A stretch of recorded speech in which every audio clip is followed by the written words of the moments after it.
Halo semuanya, selamat hari Minggu. Perkenalkan saya Cynthia. Saya baru pertama kali ya hari ini bawakan untuk menjadi moderator di sini dengan Dr. Susi Lorini. Ya, hari ini kita hari Minggu biasanya waktu istirahat ya, tapi kali ini kita Minggu gunakan kesempatan kita untuk belajar dengan dokter kesayangan kita, Dr. Susi, yang beliau udah banyak banget ilmunya, juga penelitian-penelitian beliau yang luar biasa, bahkan sempat ya Dok ya, menang penghargaan sampai ke Turki ya Dok ya, kemarin ya. Ya, Dok, suaranya bisa dibuka Dok? Siang semuanya. Siang Dok, ya hari ini kita Minggu belajar ya Dok ya, tentang asal muasal penyakit ya Dok ya. Ya, Dengan semangat ya. ya. Kita tidak ngantuk Jadi semua. ya, itu makanya jadi selama ini kita kan selalu bingung ya, kenapa kok saya bisa sakit ini, kenapa saya bisa sakit itu. Nah, hari ini kita belajar ya Dok ya bersama Dokter Susi. Mungkin slide-nya udah disiapin Dok. Sudah siap. Oke, coba bisa share screen dulu. Iya, baik.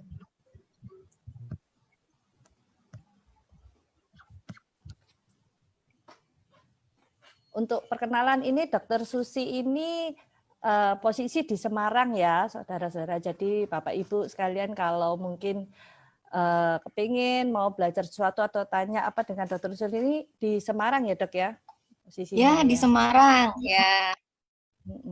Nah, hari ini kita judulnya, tema kita adalah bagaimana mencegah penyakit dengan menjaga keseimbangan mikroflora dan sistem imun tubuh kita. Nah, jadi kalau imun tubuh kita baik, otomatis kita jauh ya bisa mencegah dengan penyakit yang timbul dalam tubuh kita. Bahkan acara ini ke Dokter Susilo ini. Silakan dimulai, Dok. Terima kasih. Selamat siang semuanya. Assalamualaikum warahmatullahi wabarakatuh. Salam sejahtera bagi kita semua. Baik, hari ini siang-siang ngantuk-ngantuk, tapi semoga tidak ngantuk ya. Jadi kita hari gak serius. Kita akan belajar tentang mengenali diri kita sendiri sebetulnya ini ya, karena selama ini mungkin yang kita dengar maupun kita baca di dalam, bahkan di dalam textbook kedokteran itu belum begitu familiar juga, bahwa ternyata ada yang namanya akar masalah dari semua penyakit itu adalah yang namanya dysbiosis ya. Jadi kalau dulu menurut teori yang sudah mendarah daging dan menjadi dogma di dalam dunia kedokteran, penyakit itu misalnya penyakit bakteri atau virus gitu ya, oleh satu bakteri dan satu virus, harus satu bakteri atau satu virus. Ternyata sekarang penelitian membuka ternyata ada banyak virus dan banyak bakteri ada dalam tubuh kita, yang artinya bahwa sebetulnya penyakit itu tidak terjadi dari satu virus atau satu bakteri saja ya, akan tetapi karena perubahan ekosistem dalam tubuh yang disebut dysbiosis. Nah, kita akan ikuti satu persatu ya. Jadi kita kenali dulu diri kita, bahwa kita ternyata adalah ekosistem yang berjalan ya. Mengapa kita disebut sebagai ekosistem yang berjalan?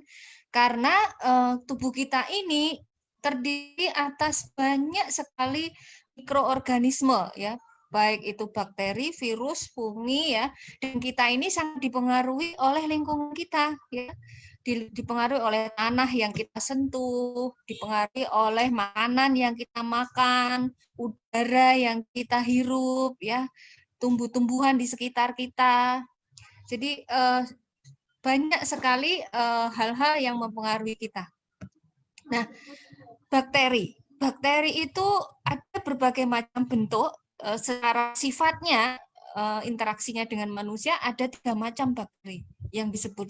Yang pertama adalah simbion. Simbion ini ibaratnya orang yang sangat baik ya, teman, sahabat, orang yang sangat baik dan dia tidak akan berbuat jahat kan ya. Nah, lalu patobion. Patobion itu dia ada di sekitar kita ya, tapi dia punya potensi untuk berbuat jahat pada kita. Akan tapi kalau yang di sekitarnya baik ya, kemudian yang baik ini juga mempunyai kekuatan yang banyak untuk mempengaruhi yang patobion ini justru bisa jadi baik gitu ya. Nah, lalu yang ketiga adalah amfibion. Amfibion itu ibaratnya orang munafik, ya, di mana dia bisa jadi baik, bisa juga jadi jahat, ya, dan terkadang kita anggap dia baik, gitu ya. Nah, bakteri ini ada macam-macam bentuk, ya, ada yang kokus, ada yang basil, ada yang berbentuk koma dan lain-lain, dan dia mempunyai kemampuan adaptasi hidup di berbagai habitat. Dan bakteri ini ada yang bisa menyebabkan patogen, apa namanya, penyakit, ya. Berarti bakteri yang bersifat patogen. Nah, lalu ternyata manusia juga mempunyai virus di dalam tubuhnya, ya. Misalnya nih di saluran napas, ya, di saluran napas ada yang namanya Epstein-Barr virus, dulu dianggap sebagai virus yang sangat jahat yang bisa menyebabkan kita menderita kanker nasofaring, ya, kanker pada tenggorokan, ya. Lalu pada saluran yang menghubungkan antara mulut dengan saluran napas, ya, yang namanya nasofaring. Nah, di situ ada yang namanya virus yang sekarang ini baru jadi trending topik yang masih menjadi misteri dan menyebabkan pandemi COVID, ya, yaitu coronavirus. Nah, di dalam tubuh kita ini banyak sekali strain coronavirus dan sudah ditemukan sebelum SARS-CoV-2 ini ada beberapa human coronavirus yang menimbulkan penyakit. Nah, lalu di saluran cerna yang paling banyak. Di saluran cerna ini kita menjumpai banyak sekali virus yang juga bisa menyebabkan penyakit, ya. Dan makanan yang kita makan itu juga membawa virus yang mempengaruhi ekosistem virus dalam saluran cerna kita. Nah, selain bakteri, virus,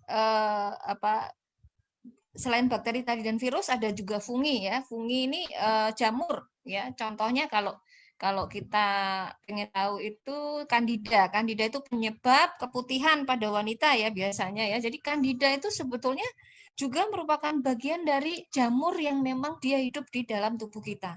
Nah, sekali lagi kalau kita bicara ekosistem, ya, walaupun di sana ada, misalnya di hutan, ya, di sana ada singa, ada ular, ya, kemudian ada rusa. Nah, walaupun semuanya itu ada yang karnivor dan dia bersifat berbahaya bagi manusia, akan tetapi ekosistem ini tetap harus ada, ya, dan mereka punya aturan tersendiri, rantai makanan yang tersendiri, dan kalau ekosistem ini masih murni dan tidak terganggu, maka sebetulnya manusianya tidak akan terpengaruh dan tidak akan dimakan oleh singa, akan diserang oleh ular, ya, walaupun potensi singa dan ular itu menyerang manusia itu mungkin saja, gitu, ya. Nah, jadi sekarang sudah ada konsep sehat dan sakit yang mulai bergeser, ya, di mana paradigmanya itu sudah memandang mikroekologi manusia, ya, di mana yang sehat itu bukan hanya didefinisikan, ya, oleh host, kemudian lingkungan dan faktor-faktor yang lain, misalnya agent, begitu, ya. Akan tetapi ternyata kehidupan yang sehat itu terbentuk oleh beberapa faktor seperti mikrobiota ini, ya, dan juga kesehatan usus yang terutama. Mengapa nanti kesehatan usus sangat penting di sini, ya? Kemudian juga kesehatan otak, karena kesehatan pada usus ini akan mempengaruhi otak kita, ya. Jadi ada sebuah quote yang mengatakan bahwa gut is your second brain, ya. Kenapa sampai disebut gut sebagai the second brain itu ternyata bahwa apa yang terjadi pada usus dia akan mempengaruhi otak, dan usus ini kesehatannya dipengaruhi oleh mikrobiota, ya. Jadi kalau ekosistem mikrobiota ini rusak, maka usus akan rusak, dan semuanya ini kalau sampai rusak, ya, akan mempengaruhi kehidupan kita. Nah, mikrobiota ini dianggap sehat kalau dia proporsinya itu seimbang, ya. Proporsinya seimbang antara tadi ada 3 macam bakteri tadi, ya, kalau bakteri, ya. Jadi yang baru dipetakan sampai selesai itu bakteri, virus, kemudian fungi, ya, belum lagi parasit, itu belum bisa dipetakan secara lengkap, ya. Jadi dari komposisinya, kemudian proporsinya, dan juga perilakunya, ya, perilakunya. Jadi patobion itu kalau dia bisa dikendalikan oleh simbion, maka patobion itu tidak akan berbahaya, ya. dia tidak akan menimbulkan penyakit. Nah, psikobiotik namanya, perilaku dari bakteri itu. Nah, lalu keseimbangan pada usus ya, keseimbangan pada usus itu kesehatannya dilihat dari strukturnya ya, struktur dari mukosanya, kemampuan dia mencerna makanan, kemudian sistem imun yang ada di situ dan yang namanya sistem neuroendokrin ya, yang dia memproduksi zat-zat yang memancarkan sinyal sampai ke seluruh tubuh dan ke otak terutama ya, karena dia memproduksi sinyal-sinyal yang mempengaruhi saraf dan juga hormon ya. Kemudian gerakan dari usus itu sendiri, dan ini yang akan menjadi faktor penentu dalam kehidupan kita ya, mempengaruhi otak ya. Nah, otak sendiri dikatakan dipengaruhi oleh neurogenesis, perilaku, dan stres ya. Stres dia akan mengaruhi juga mikrobiota ya. Jadi pada orang-orang yang stres diketahui diversitas mikrobiotanya menurun ya. Jadi hidup sehat ini sangat ditentukan oleh 3 faktor ini. Nah, selanjutnya ini adalah bagaimana seseorang bisa sakit, faktor apa saja yang berpengaruh ya. Jadi pada kondisi yang sehat seharusnya yang namanya diversitas bakteri pada usus terutama densitasnya atau kepadatannya ya, keanekaragamannya, aktivitasnya itu harus dalam kondisi yang namanya homeostasis atau seimbang. Jadi Tuhan itu menciptakan kita dalam keseimbangan ekosistem, keseimbangan sistem imun, ya, keseimbangan sistem organ, dan keseimbangan metabolisme. Nah, kalau semuanya seimbang, maka akan terjadi kesehatan, ya, tubuh kita sehat. Akan tapi ketika keseimbangan ini rusak, ya, maka akan terjadi penyakit. Nah, kerusakan dari keseimbangan ini ada disebut namanya disbiosis. Nah, faktor yang bisa mempengaruhi diversitas kemudian densitas dan aktivitas dari bakteri pada usus ini terutama yang paling besar adalah faktor manusia ya. Faktor manusia ini dipengaruhi oleh umur ya, kemudian dipengaruhi oleh genetik ya, stres tadi, kemudian proses fisiologis dalam tubuh kita, struktur anatomi dan fisiologis dari terutama saluran cerna ya. Umur misalnya, semakin tua seseorang maka keanekaragaman sistem imunnya akan semakin rendah kembali ke seperti kita masih anak-anak. Anak-anak sampai 2 tahun diversitas ekosistemnya juga masih rendah. Maka pada kondisi 2 tahun ini adalah fase yang sangat-sangat kritis dalam perkembangan ekosistem manusia ya. Kemudian genetik contohnya apa? Genetik contohnya kemampuan seseorang untuk memproduksi antibodi. Ada orang-orang tertentu yang tidak bisa memproduksi antibodi, kemudian dia tidak bisa memetabolisme zat-zat yang toksik ya, misalnya dia tidak bisa metabolisme metana ya, kemudian tidak bisa memetabolisme triptofan misalnya ya. Jadi ada orang-orang yang dia mempunyai kelainan genetik tertentu yang menyebabkan mereka lebih mudah menjadi sakit. Akan tetapi genetik juga menimbulkan peran yang besar pada kekebalan seseorang melalui yang namanya resistensi genetik, di mana orang tertentu diberi kekebalan terhadap misalnya virus HIV, ya. Kemudian pada infeksi plasmodium, ya, plasmodium malaria ya, yang menyebabkan malaria. Nah, jadi sebetulnya faktor genetik ini sangat bermacam-macam, dia bisa mempengaruhi kerentanan maupun Nah, lalu faktor eksternal. Faktor eksternal ini di sini ada makanan yang kita makan ya, terutama makanan yang kaya serat, yaitu yang disebut prebiotik. Prebiotik ini adalah makanan yang dia dibutuhkan oleh bakteri baik ya untuk tumbuh. Nah, lalu probiotik itu tadi komposisi bakteri baik ya. Penggunaan antibiotik ya, penyakit yang kita derita, kemudian gaya hidup kita ya, dan juga lingkungan kita. Kita tinggal di daerah yang polusinya tinggi, misalnya di kota ya, tentu akan berbeda dengan di desa atau di hutan yang misalnya belum terjamah oleh manusia ya. Nah, lanjut. Nah, tadi kita bicara tentang mengapa usus ya.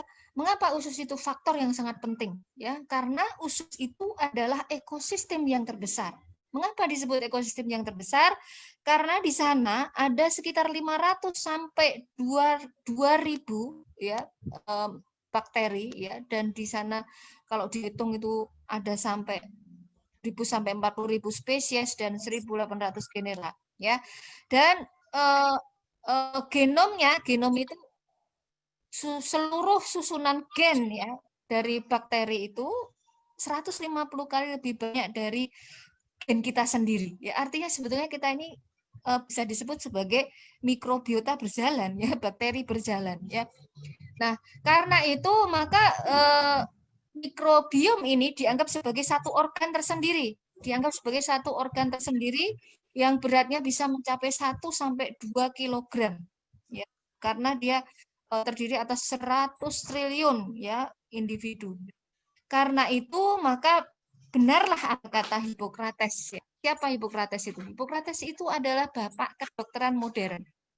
Ya, di mana dia menyebutkan bahwa semua penyakit itu berasal dari usus ya. Maka dia juga menyebutkan supaya kita menggunakan makanan kita sebagai obat ya. Ada satu quote yang terkenal dari Hippocrates, let your food tie your medicine ya, itu ya. Jadi mengapa usus ini jadi salah satu faktor terpenting.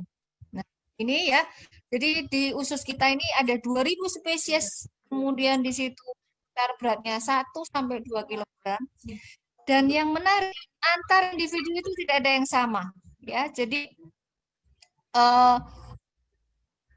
walaupun kita kembar ya, tetap tidak sama. Jadi kita masing-masing punya unik mikrobiom ya, walaupun kita kembar. Dan kalau komposisinya berubah, maka bisa menyebabkan berbagai macam penyakit ya. Dan hal ini disebut disbiosis ya.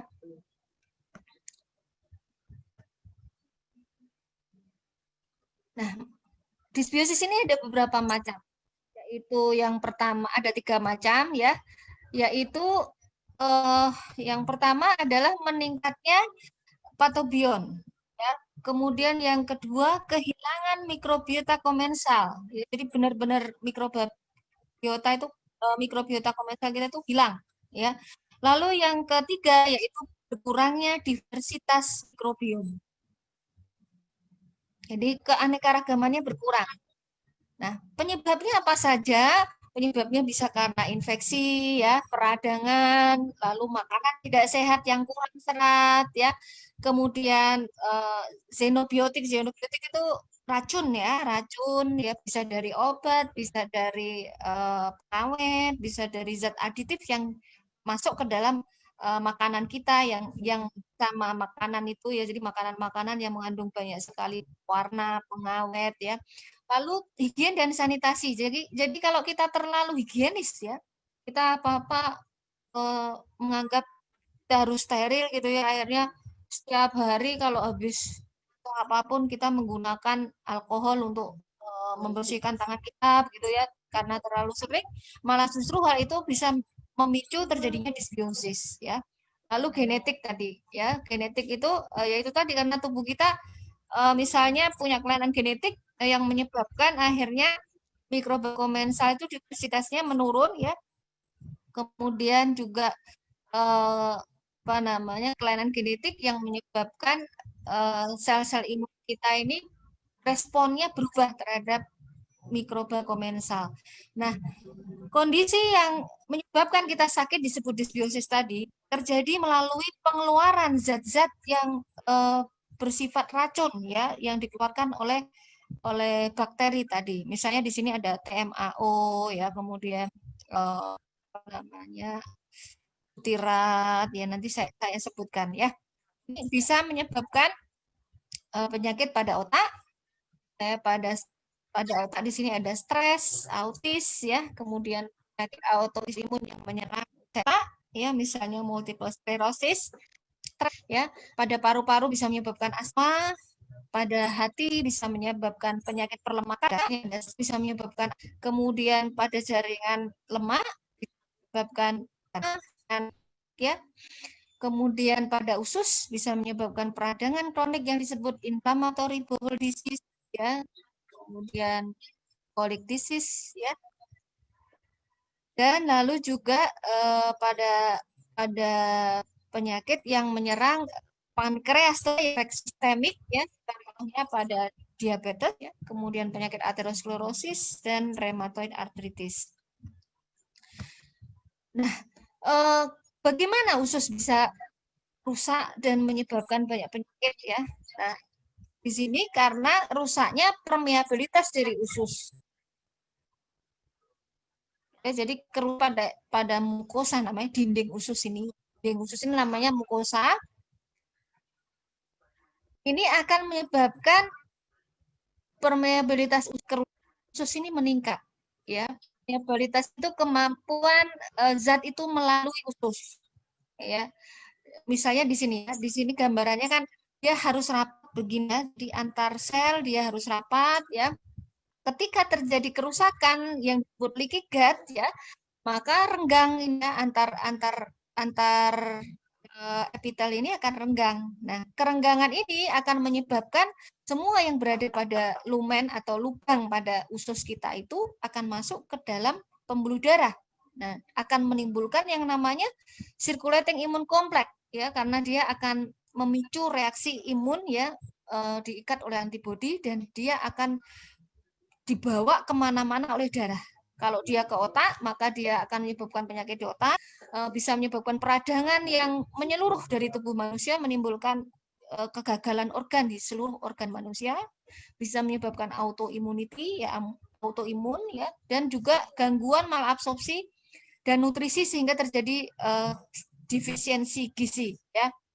Nah, penyebabnya bisa macam-macam, triggernya bisa karena protein yang terlalu tinggi tidak bisa dicerna, ya, kerusakan pada lambung. Jadi pada lambung ini harusnya pH-nya dia asam ya.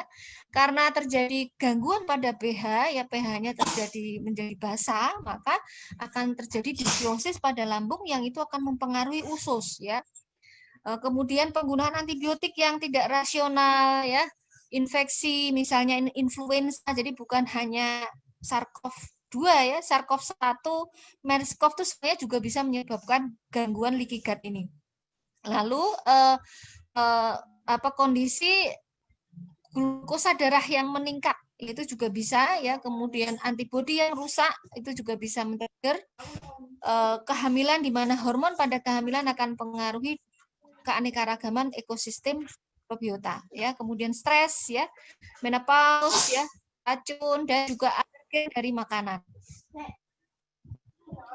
Nah, gejalanya apa? Gejala secara umum ya, mungkin dari semua bau kita, bau keringat, bau kentut ya. Jadi kalau berbau kemungkinan kita mengalami disbiosis ya. Bau pada mulut contohnya namanya halitosis ya. Jadi bau sekali mulutnya ya. Kemudian nyeri perut atau sakit perut ya, mual, sembelit, ya, diare, kesulitan buang air kecil, gatal pada vagina atau dubur, ya, kembung, sakit dada, ruam, kemerahan pada kulit, mudah lelah, ya, kesulitan berpikir atau konsentrasi, gelisah, depresi, itu semua adalah sebetulnya gejala secara umum dari disbiosis. Nah, ini contoh bagaimana pengaruh dari makanan kita yang menyebabkan disbiosis pada usus ya. Makanan yang bagaimana yang menyebabkan disbiosis, yaitu yang tinggi lemak ya, tinggi lemak, kemudian makanan junk food ya, western food ya, yang bisa merusak usus ya, menyebabkan peredaran dari metabolit-metabolit yang dia bersifat memicu peradangan ya, hingga terjadilah kerusakan pada pembuluh darah yang disebut aterosklerosis ya di sini ya. Aterosklerosis itu penebalan dari pembuluh darah dan kekakuan pada pembuluh darah karena penumpukan lemak ya pada pembuluh darah ya. Kemudian bisa menyebabkan yang namanya trombolepasnya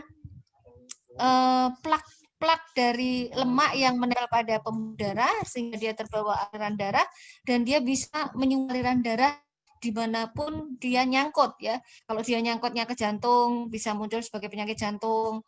Kalau dia nyangkutnya ke mana, ke otak, dia bisa muncul sebagai stroke gitu ya. Nyangkut ke paru-paru bisa terjadi sesak napas sesak nafas dan gagal nafas ya. Nah, kemudian diet yang tinggi serat akan memproduksi yang namanya SCVA. SCVA ini adalah short chain fatty acid. Jadi asam lemak rantai pendek yang dia diperlukan dalam regulasi tekanan darah dan juga dalam regulasi sistem imun ya. Nah, dia bersifat baik ya, dia bisa mencegah kerusakan dan peradangan karena peredaran dari zat toksik tadi. Nah, kemudian antara usus dengan organ lain itu terjadi keterkaitan. Maka itu yang menjelaskan mengapa seperti misalnya pada COVID ini ya, gejala-gejalanya selain ada diare juga bisa terjadi sesak pada napas ya, karena ternyata yang namanya kerusakan ekosistem pada usus ya, dia akan mempengaruhi hasilnya peradangan yang akan dibawa secara sistemik ke organ lain termasuk di paru-paru dan menyebabkan kerusakan di paru-paru. Demikian juga adanya kerusakan dinding usus tadi akan menyebabkan peredaran dari bakteri-bakteri yang ada di dalam usus masuk ke dalam sistem aliran darah dan pembuluh limfe dan menyebabkan penyakit di semua organ termasuk di paru-paru.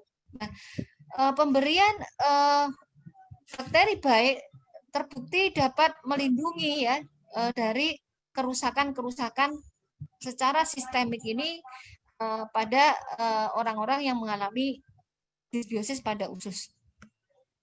Nah, ini disbiosis pada usus pada kasus COVID-19 ya, di mana disbiosis pada COVID ini dia menyebabkan penurunan dari sel-sel imun ya tertentu yang terutama NK sel ini ya, yang ini akan menyebabkan virus menjadi lebih mudah menyerang dan akhirnya sel imun yang lain berkurang ya, dan akhirnya terjadi peradangan yang hebat dan kerusakan yang hebat menyerang paru-paru sehingga gambaran parunya ini terlihat seperti ini. Jadi yang namanya paru-paru ini terdiri dari alveoli namanya ya.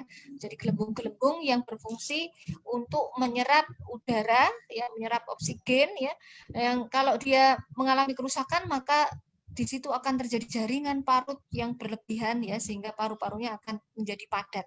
Nah, ini yang terjadi pada COVID. Nah, disbiosis ini sebetulnya bisa terjadi jauh sebelum kita terserang virus ya, atau dahulu sebelum kita lahir, karena ekosistem kita ini dipengaruhi pembentukannya pertama kali ketika dalam rahim. Ketika ada pembentukan ari-ari ya, maka sebetulnya pada saat itu tubuh ibu itu membentuk ekosistem dari anaknya.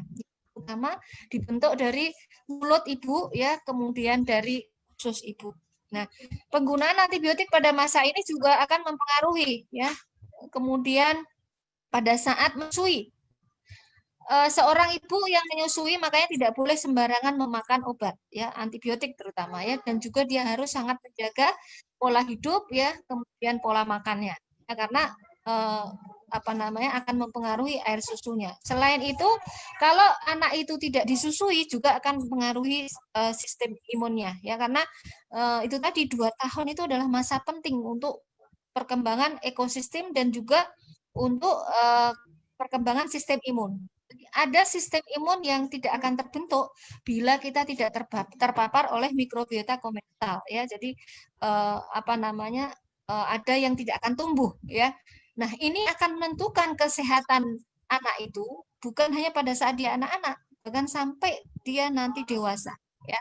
Bisa terjadi chronic disease ya, seperti penyakit jantung, kegemukan, diabetes, alergi ya. Nah, ini gambaran bagaimana mikrobiota pada anak itu sangat dipengaruhi oleh ibunya. Nah, ini gambarannya kalau ibu kegemukan saja itu akan menimbulkan anaknya akhirnya mengalami gangguan metabolisme ya, maka kita pada saat hamil harus benar-benar menjaga ekosistem kita, terutama yang tidak kita sadari apa biasanya. skincare ya, kemudian sabun ya, penggunaan kosmetik harus hati-hati ya. Jadi pilihlah nanti skincare atau apa namanya, kosmetik dan juga sabun yang dia ramah terhadap bakteri. Nah, ini gambaran bagaimana tubuh kita ini mempunyai keterkaitan secara anatomis ya. Misalnya di dalam amandel. Amandel itu tahu nggak amandel? Amandel itu organ yang ada di dalam nasofaring ya, dalam mulut kita yang di akhir dari mulut kita ya, yang sering meradang ini biasanya. Nah, di sini nih kalau tidak ada paparan mikrobiota dia tidak akan terbentuk ya, berbeda dengan yang ada di misalnya di usus ini ya. Payer parts itu ada di usus halus ya. Kemudian appendix, usus buntu dan usus besar kita ada yang namanya colonic parts ya. Yang di sini kalau tidak terpapar oleh mikrobiota komensal, maka dia tidak akan mengalami pematangan ya, walaupun pada saat lahir ini sudah terbentuk ya. Nah, ini seperti titik-titik akupunktur ya, maka disebut sebagai inductive site. Jika kita memaparkan mikroba komensal atau bakteri baik pada permukaan inductive site ini, maka pengaruhnya bisa jauh ke effector site, bisa ke hidung, bisa ke air ludah kita, bisa ke saluran nafas, ya, paru-paru, ke air susu. Makanya makanan ibu itu sangat mengaruhi kualitas air susu. Ya, karena tadi ya, karena adanya ini. Nah, lalu usus halus kita ke usus besar dan juga ke saluran reproduksi manusia. Nah, apa yang ibu makan, infeksi yang diderita ibu ya, dia akan mempengaruhi sistem imunnya dan ini akan mempengaruhi sistem imun anak ya. Dan mengapa menyusui itu sangat penting? Ini karena ternyata ASI itu juga mengandung mikroba komensal ya. Setiap fase laktasi, jadi kalau misalnya kita menyusui ini pada umur anak 3 bulan, nah itu bakterinya berbeda dengan kalau kita menyusui anak yang pada usia 6 bulan, demikian sampai 2 tahun. Dan dalam petunjuk agama Islam misalnya kita disuruh menyempurnakan sampai 2 tahun kalau menyusui, dan ternyata secara ilmu pengetahuan hal ini diketahui karena 2 tahun ini adalah critical window untuk membentuk sistem imun seorang anak ya. Kemudian ini ya. Nah, bagaimana kalau misalnya kita ketahui seorang ibu itu mengalami disbiosis ya, maka perlu diberikan makanan atau suplementasi pada masa kehamilan ya, terutama pada sebelum dia hamil ya, sebaiknya orang yang dia berencana untuk hamil atau sebaiknya ya berencana mau menikah itu sudah mengkonsumsi ya, karena biasanya orang menikah kalau dia subur juga langsung hamil. Nah, kemudian pada masa akhir kehamilan terutama, karena pada masa akhir kehamilan ini karena pengaruh hormonal, diversitas ekosistemnya akan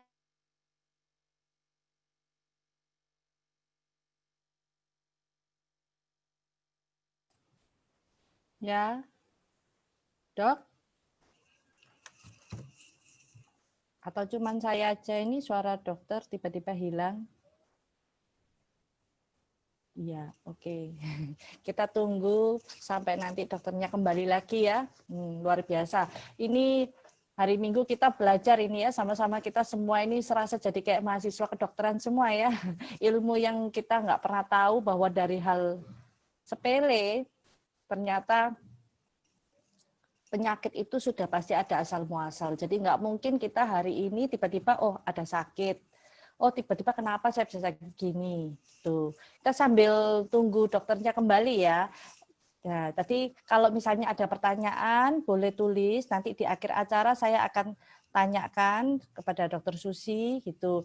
Nah kebetulan hari ini memang Dokter Susi dia tidak akan bahas masalah ini dulu karena Dokter Susi itu mau menjelaskan dulu tentang dibiosis, tentang bagaimana penyakit itu bisa ada di dalam tubuh kita dan penyebab-penyebabnya. Nah, dari situ nanti baru bisa kita tanyakan dengan beliau, nah bagaimana kalau kita konsumsi UTSU, apakah bisa bantu menyeimbangkan ekosistem dan sebagainya. Nah, itu yang mau beliau bicarakan, tapi dia tidak bicara di awal. Nah, nanti akan bicara di akhir.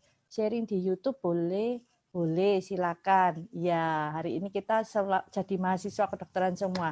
Sambil kita tunggu ya, Dokter Susinya kembali lagi. Mungkin beliau signalnya lagi kurang bagus atau gimana.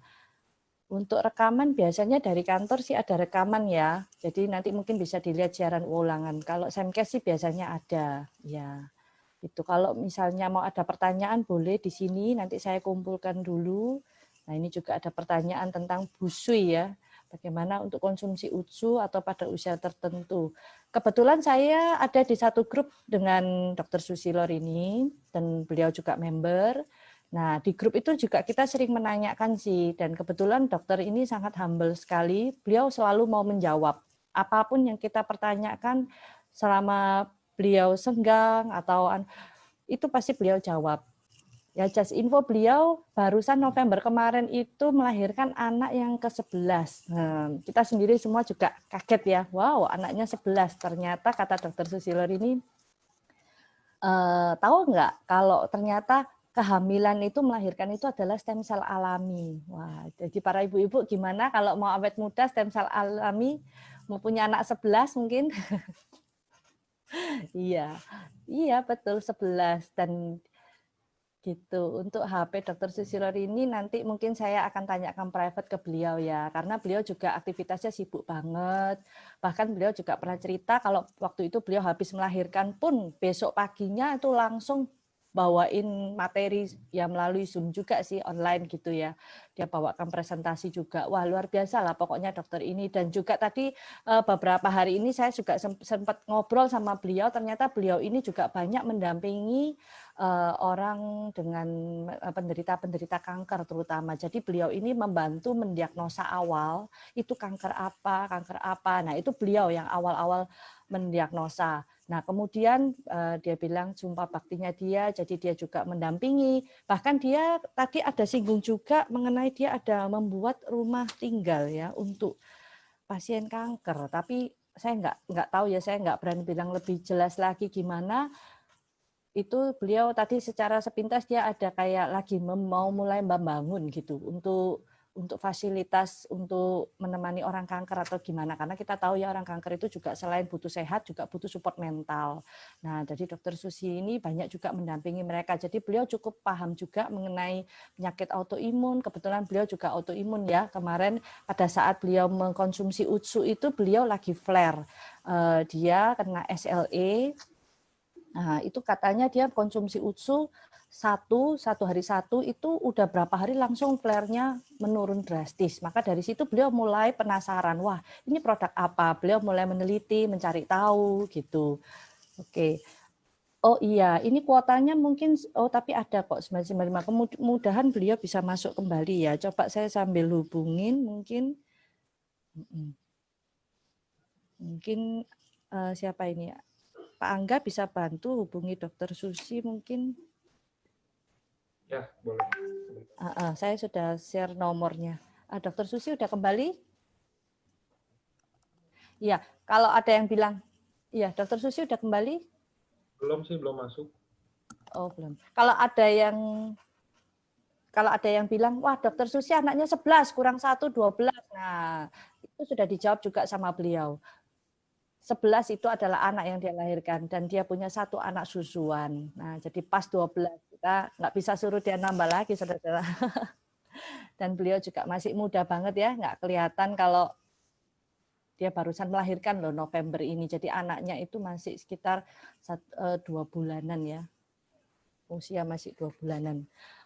Tolong tanyain untuk penderita kusta. Oke, saya akan tanya pertanyaannya, nanti coba saya tanyakan ya kalau misalnya beliau udah kembali. Tadi masih ada pertanyaan mengenai busui juga. Tuh. Ya, ada Dokter Endang Purwaningsi, ya sama-sama di Semarang ya Bu ya. Mungkin bisa Bu nanti kontekan. Beliau tuh sangat humble sekali. Dokter Susi ini di grup pun dia nggak lelah ya. Maksudnya kadang pertanyaan dari teman-teman Konnichiwa juga beliau bantu satu persatu. Ya bersyukurlah saya berada satu grup dengan beliau ya. Beliau juga, saya juga nggak nyangka sih. Jadi beliau juga bukan orang yang sembarangan konsumsi produk atau ikut produk ABC ya. dia juga pernah bilang, saya sebelum konsumsi ini saya juga teliti dulu kok, saya juga cari tahu dulu apa ini isinya, apa komposisinya. Nah, Dokter Susi sudah kembali. Dok, nanti siap-siap juga ya dok ya, pertanyaan yang berhubungan dengan AFC juga, bagaimana produk AFC ini bisa membantu dengan tadi dibiosis ini, keseimbangan ekosistem di usus ya dok ya. Ini dokternya udah kembali. Udah kembali. Tolong cara penggunaan produk AFC untuk autoimun arthritis. Oke, nanti kita akan tanyakan. Saya akan tampung dulu pertanyaannya. Dokter Susi udah kembali ya Pak Angga? Udah, cuman sebentar saya kayak belum unmute suara. Sudah. Oke, ya dok. Nanti ini dikasih kesempatan juga rekan-rekan AFC di sini juga mereka Bertanya, setelah mereka melihat tadi penjelasan Dokter Susi, wah ternyata usus ini berperan penting banget ya dalam tubuh dan ternyata penyebabnya juga banyak. Nah, terus dengan konsumsi UTSU ini atau subarasi, nah gimana? Terus juga tadi yang mengenai busui tadi itu apakah aman juga kita konsumsi? Nah, mereka juga ingin tahu juga ya dok ya kaitannya penyakit ini. Oke, silakan dilanjut dok. Saya kembalikan ke Dokter Susilo. Ya, jadi tadi sampai ke faktor yang mempengaruhi kolonisasi bakteri ya. Nah, itu penting karena nanti dampak dari suplementasi bakteri baik itu belum tentu juga akan berefek sama pada setiap individu ya karena faktor-faktornya banyak sekali tadi ya. Dan juga karena misalnya di sini tubuh kita itu memproduksi sesuatu yang mempengaruhi mikrobiota juga ya. Misalnya kalau orang itu estrogennya tinggi misalnya, kecenderungannya dia akan lebih mudah misalnya tumbuh jamur kandida ya, bisa terjadi keputihan, kemudian penyakit jamur pada mulut misalnya ya. Lalu kalau kita stres ya, kenapa stres itu mempengaruhi ya? Karena kalau kita stres kita akan mengeluarkan hormon ini katekolamin ya. Dia akan menyebabkan stimulasi dari aktinomises yang menyebabkan radang pada saluran cerna ya. Lalu juga mempengaruhi ekosistem pada mulut. Lalu tubuh kita juga memproduksi hidrogen peroksida ya, di mana hidrogen peroksida ini diperlukan dalam membunuh bakteri patogen ya. Kemudian juga memproduksi yang namanya peptida antimikroba ya, yaitu di sini antibiotik alami dalam tubuh kita. Jadi ini sebabnya mengapa kalau bakteri kita seimbang sebenarnya nggak perlu kita konsumsi antivirus, antibakteri, ternyata kita bisa sembuh sendiri gitu ya. Nah, kemudian fungsi dari bakteri ya. Bakteri ini adalah penyusun dari salah satu benteng pertahanan tubuh kita ya. Jadi benteng pertahanan tubuh kita ini ada 4 ya. Yang pertama adalah barier mikroba yang terdiri dari mikroba komensal ya, yang terdiri dari 3 macam bakteri.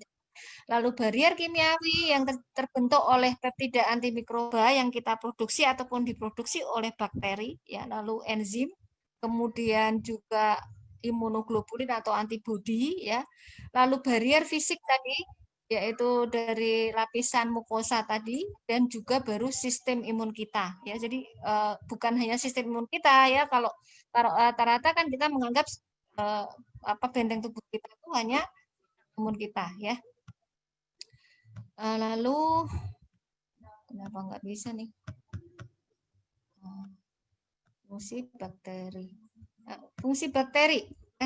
Fungsi bakteri ini dia bisa memproduksi biomolekul yang mempengaruhi sel tubuh manusia dan mikrobiota yang lain ya. Ini contohnya ya. Jadi ada beberapa macam bakteri, dia bisa memproduksi hidrogen peroksida, bisa memproduksi oksilipin yang dia menghambat misalnya dia mempengaruhi perkembangan dari mikrobiota yang lain ya, meningkatkan migrasi dari sel-sel tentara tubuh kita, terutama sel leukosit yang disebut neutrofil, mempengaruhi integritas mukosa. Jadi yang namanya jamur kandida itu pun diperlukan ya, keberadaannya diperlukan ya, tapi dia harus dalam kondisi seimbang ya.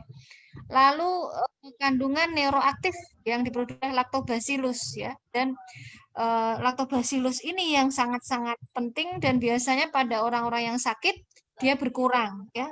Contohnya pada COVID ini yang berkurang adalah lactobacillus ini ya. Kemudian bagaimana bakteri komensa itu diperlukan dalam membentuk antibodi. Ini caranya ya. Jadi dia mempengaruhi sistem imun melalui banyak sekali sinyal seperti ini ya. Kemudian bagaimana dia bersifat antivirus. Nah, ini mengapa sekarang ini penggunaan probiotik untuk pengobatan COVID ini sudah banyak diteliti. Ya, karena suplemen-suplemen probiotik ini ternyata diketahui kalau dia menggunakan bakteri Lactobacillus tadi ya, yang namanya misalnya Lactobacillus, dan yang sering dipakai adalah Bifidobacterium longum ya, seperti di Austria ya. Di Austria itu mereka menggunakan kombinasi dari multispesies bakteri, yaitu Bifidobacterium dan Enterococcus ya, di mana diketahui Bifidobacterium longum ini dia akan produksi antivirus yang namanya plantasirin, dan dia bisa memblok reseptor terhadap virus SARS-CoV-2 ya. Kemudian ternyata pada penyakit paru ya, yang mengalami disbiosis pada usus ya, ketika diberikan probiotik, maka dia akan mampu menyembuhkan jaringan paru yang rusak karena infeksi dari bakteri dan virus ya. Kemudian, nah ini juga pada penggunaan pada produksi vaksin, ada beberapa vaksin yang dikembangkan berasal dari probiotik, yaitu ini yang mereknya Simvivo ini ya. Kalau mau ngecek bisa di sini www.biorender ini ya. Jadi Simvivo kalau bisa digunakan ini, dia dibutuhkan ini ya, itu jadi penyimpanan yang dingin yang diberikan melalui hidung atau dihirup atau diminum. Nah, bagaimana mekanisme probiotik ini melindungi ya?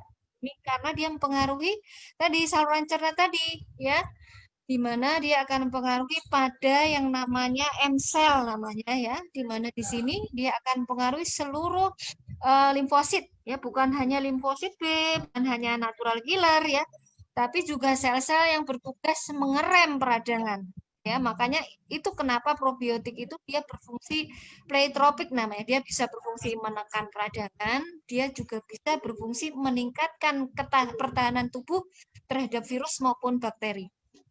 Kemudian dia juga bisa meningkatkan kerapatan dari usus ya, sehingga ususnya ini tidak bocor ya. Kan tadi terjadi kebocoran yang menyebabkan komplikasi ke berbagai organ. Nah, kita lihat di sini sekarang. Susunan dari bakteri pada lambung misalnya ya, di sini yang paling kita familiar adalah Helicobacter ya. Helicobacter ini dia bakteri yang bertugas membuat lambung itu bersifat tidak terlalu asam ya. Nah, kalau dia berlebihan ini berbahaya karena dia bisa bersifat terlalu basah ya. Dan ini akan pengaruh ekosistem di usus halus dan usus besar ya. Selain itu, kalau Helicobacter berlebihan, maka yang namanya lambung ini bisa terkena kanker. Bisa terkena kanker lambung ya. Nah, kita lihat di usus 12 hari di sini ada Enterokoki dan Lactobacillus. Nah, ini yang kita perhatikan sekarang ya. Jadi Lactobacillus dan Enterokoki ini sangat penting keberadaannya dalam hal penyerapan makanan ya. Kemudian dia juga mempengaruhi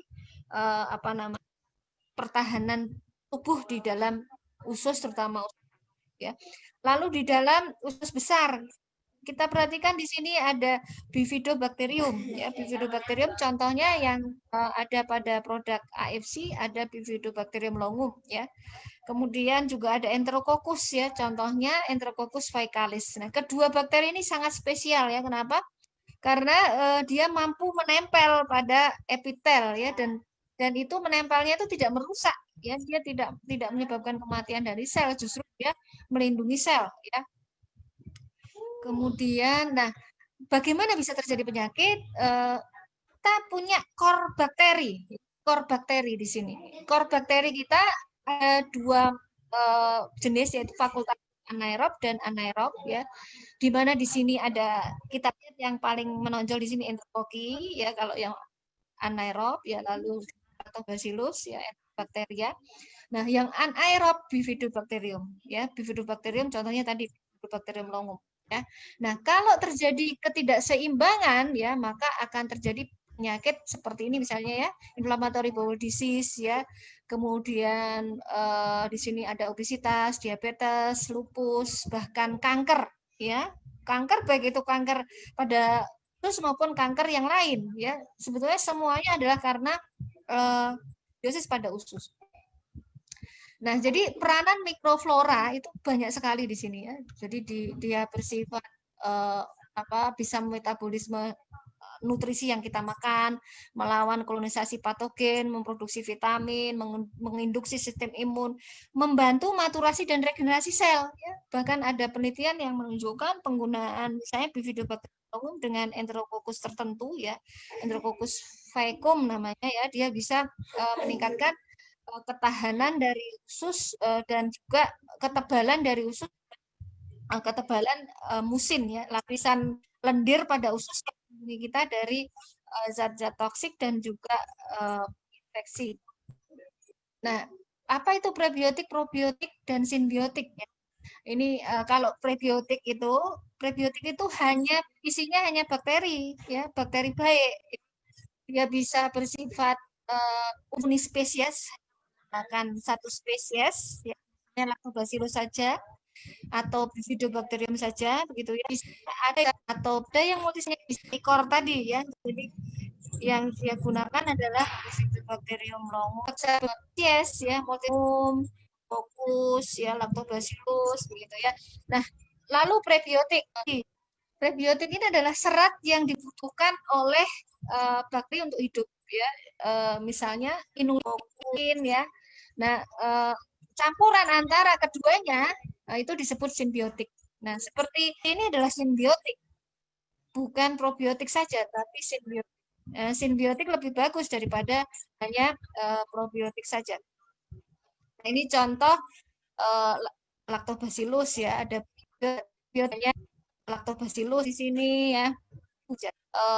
Ya, Bifidobacterium, kemudian saja Lactobacillus makanan. Ya, misalnya kalau yang Lactobacillus di sini kita jumpai pada tempe, pada tahu, pada kefir, pada tape, dan aplikasi modern bisa dibuat untuk berbagai macam produk ya. Misalnya bukan hanya makanan atau suplemen ya, akan tapi juga untuk kosmetik ya, sabun, bumbu dapur ya, mie, kecap, herbal ya, vaksin tadi ya, pupuk ya, hand sanitizer, bahkan pengharum ruangan ya. Sekarang sudah mulai banyak produk yang menggunakan bakteri baik.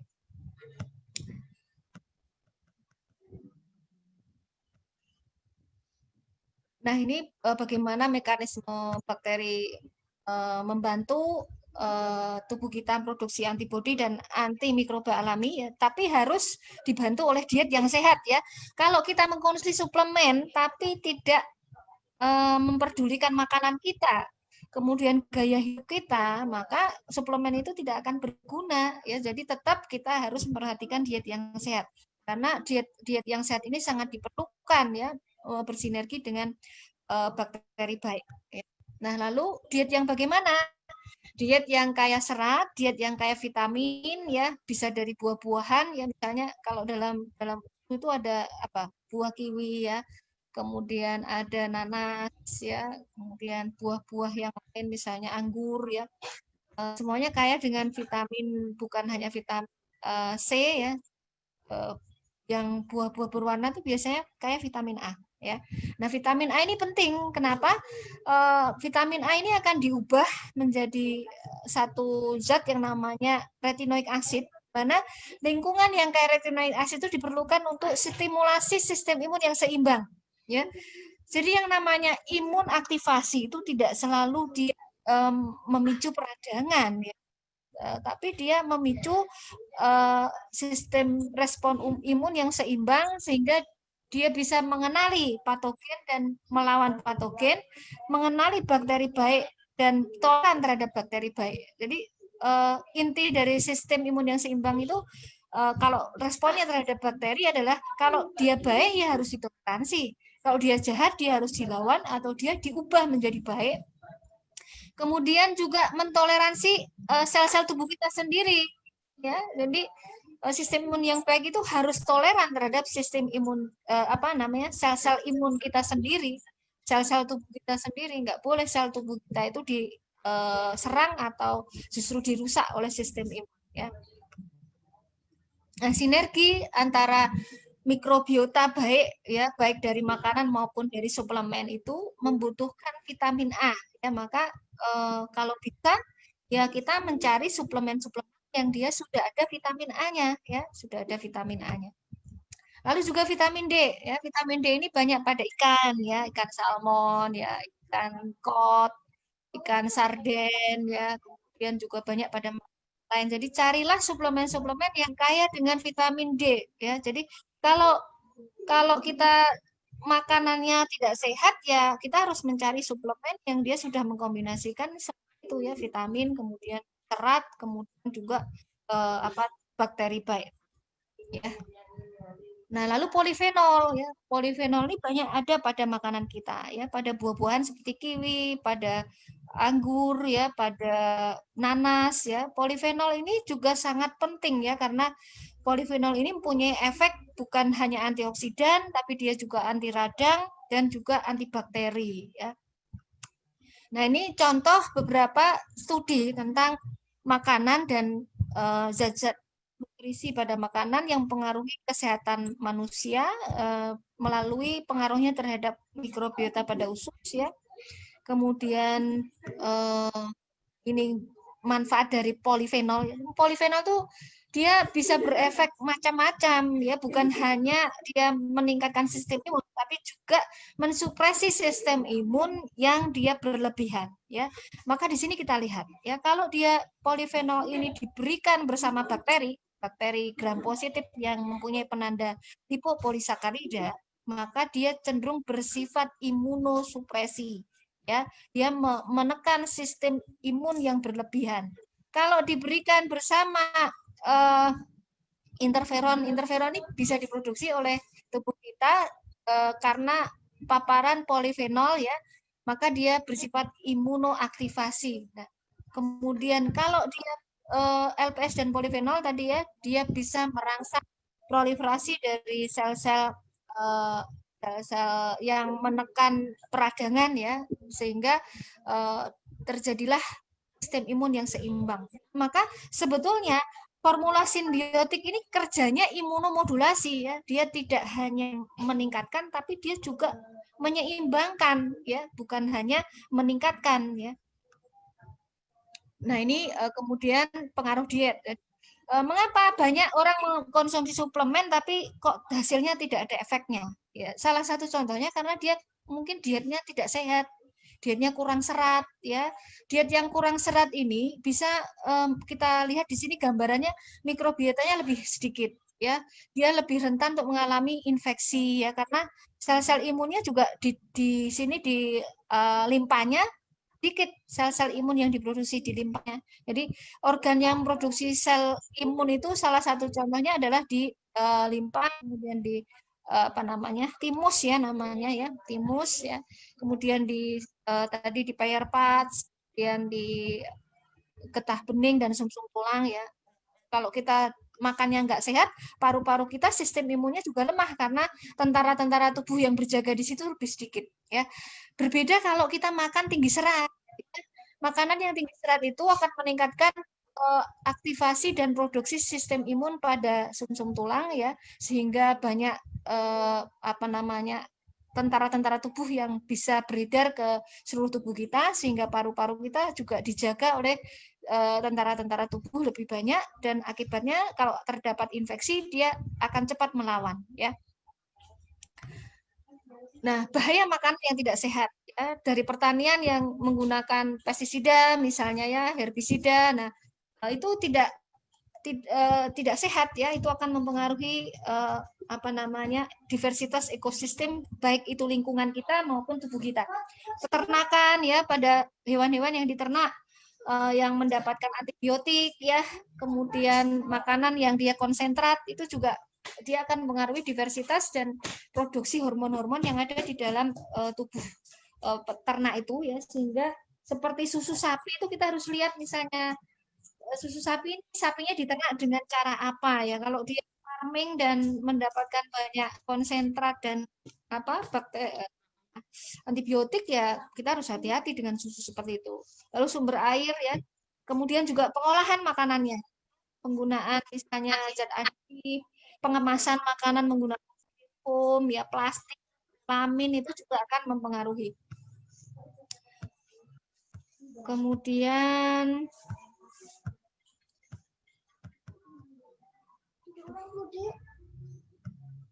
nah ini ya, jadi produsen-produsen yang nakal itu sekali menggunakan pengawet seperti formalin dan asam borak misalnya ya, kemudian pewarna ya, perawat tiruan. Nah, ini sangat akan menimbulkan kerusakan pada saluran cerna kita. Nah, bagaimana saluran cerna yang sehat? Ya, ada kriterianya ya. Ini bisa dibaca sendiri nanti ya. Akan saya berikan slide ini sehingga bisa kita baca bersama-sama ya. Lalu bagaimana kita tahu Bapak saluran cerna kita sehat? Nah, dengan melakukan beberapa tes kita bisa mengetahui ya. Ada yang namanya tes asam organik ya, kemudian tes dari analisa dari BAB kita ya, dari tinja kita, ada menggunakan napas kita ya, atau dengan biopsi. Misalnya pada orang-orang yang kena MAH kronis ya, maka dia akan dibiopsi untuk MAH kronis, maka dia akan dibiopsi untuk ada tidaknya heli yang menarik untuk ada heli yang melengkap pada detail. Nah, bakteri tipe tinja yang kita nanti dilihat ya, tinjanya apakah dia bentuknya seperti beng-beng misalnya ya, seperti beng-beng keras gitu ya, keras. Kemudian ada serat-serat makanan yang tidak tercerna, yaitu dia ada konstipasi dan gangguan saluran cerna ya. Yang baik ya sebetulnya dia seperti sosis yang tidak mudah putus ya. Kalau dia kecil-kecil ya, tapi tidak terlalu lembek, nah kemungkinan juga dia kekurangan serat. Ya lalu kalau encer, seperti kalau kita mencret gitu ya, berarti ada peradangan. Dari sekarang kita perhatikan nanti kalau kita BAB ya, perhatikan kloset masing-masing, langsung di kelas. Kemudian juga bau kentut ya, bau kentut kita kalau busuk itu sudah menunjukkan kalau terjadi tuberkulosis yang parah ya. Ini contoh studi-studi ya pada COVID nih ya. Jadi pada COVID itu ternyata juga ususnya yang kena sebenarnya ya. Dan ternyata sekarang banyak negara yang melakukan studi menggunakan probiotik ya. Jadi untuk mengatasi COVID itu. Jadi di Austria itu justru malah pakai probiotik yang menggunakan Bifidobacterium longum ya. Kemudian Enterococcus juga. Jadi ada beberapa macam spesies yang dia gunakan ya. Demikian juga untuk vaksinnya itu ya digunakan juga Bifidobacterium longum. Ya ini banyak sekali negara nih contohnya ya. Terus makanan. Nah, makanan kayak misalnya di sini bumbu dapur seperti bawang putih ya, kemudian jahe, kemudian apalagi nih ya, titri, teh ya, teh minyak esensial dari teh. Kemudian ada banyak sekali nih ya, nanti kita sendiri. Jadi inti dari jaga kesehatan adalah sayangi mikroba komensal dengan pola hidup sehat, konsumsi makanan atau suplemen biotik yang karenanya usus kita akan menjadi sehat ya, dan mereka akan menjadi tentara yang akan menjaga tubuh kita. Itu bukan hanya infeksi loh ya, termasuk tumor ya. Masuk tumor ya. Jadi seperti tumor itu kalau sistem imun kita baik, sistem imun kita ada yang namanya natural killer. Nah, natural killer ini adalah tentara khusus ya, ibaratnya tentara apa ya, kalau tentara Densus 88 bukan ya. Pokoknya tentara khusus yang dia mempunyai senjata yang sangat luar biasa, dia mampu melubangi sel tumor ya, kemudian membom sel tumor itu sehingga sel itu akan mati ya. Jadi itu sampai di sini saja, kita lanjutkan dengan diskusi ya. Terima kasih. Saya kembalikan waktunya lagi, Cynthia. Ya, Dok, terima kasih. Wow, penjelasannya ini benar-benar detail ya, sampai juga menampung pertanyaan dari rekan-rekan AFC. Luar biasa. Tanpa dokter menyinggung tentang UTSU atau SUBA, bagi orang yang sudah teredukasi dari UTSU SUBA sendiri langsung bisa menghubungkan ya, kayak saya tadi ya, begitu dokter singgung masalah bakteri Bifidum lohum itu saya langsung, oh itu ada di UTSU. Kayak dokter pada saat bilang, oh kita butuh kiwi, nanas, apa, nah itu semua kan adalah bagian ingredient dari UTSU ya dok ya. Nah, ini ada yang pertanyaan utama ya dok ya, ini yang viral ini pertanyaannya, dan tadi saya baik rekan-rekan juga banyak yang masuk di WhatsApp saya, juga tanya baik melalui Facebook ataupun melalui Zoom. Banyak yang tanya mengenai, tadi terakhir dokter juga bilang masalah tumor dan cancer ya dok ya. Nah ini ada yang nanya mengenai yang IGF-1, kalau nggak salah ya bahasanya IGF-1 ya dok ya. Nah kalau mereka, nah itu ada yang nanya nih dok, apakah aman mengkonsumsi UTSU atau SUBA pada saat mereka itu kan dicurigai bisa meningkatkan IGF-1 tuh dok. Nah itu gimana dok penjelasannya dok? Iya, jadi makanan kita, semua makanan kita, kalau dia mengandung kolesterol, mengandung karbohidrat, dia diserap oleh, dimetabolisme oleh tubuh gitu ya, bisa memproduksi GF1 ya, termasuk misalnya ayam yang kita makan, gula yang kita konsumsi, gorengan ya. Jadi kalau itu misalnya berlebihan ya, kemudian tidak diimbangi dengan misalnya diet yang sehat tadi, kaya serat, tidak ada bakteri tadi ya, tentu hal itu akan menimbulkan masalah ya kan, pada orang-orang yang terutama dia punya cacat genetik. Kan tiap orang itu bagaimana dia sakit, terutama faktor dari host yang mempengaruhi itu banyak ya. Jadi ada faktor genetiknya, kemudian ada pola makan, pola hidup.